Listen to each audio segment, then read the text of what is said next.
Sa lugar na 'to, ito yung pinakamaganda, ito yung pinakapangunahing, attraction sa oras na 'to, sa mga ka-Pinoy times. So, sa Wave Kingston, nag-visit dito as what is the development for the Wills property for in this place dito sa Tanay Rizal. So, makikita nyo dito sa lugar na to, ito yung pinaka the best and cool spot. Now, you are welcome to join the venture for Wave Kingston. So, ito yung pinaka the best tourist attraction dito sa Tanay Rizal.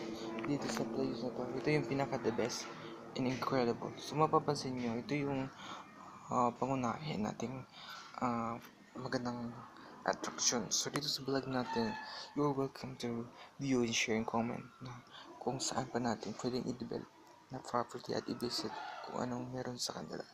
So, huwag tayo makalimot na madami pang lugar na dapat nating i-visit.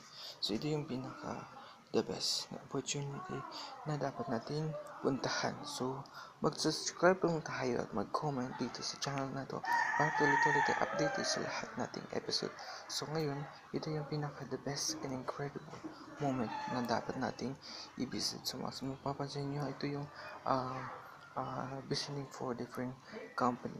So, ito yung pinaka the best and incredible. So, don't forget to subscribe and share and comment. Thank you for watching.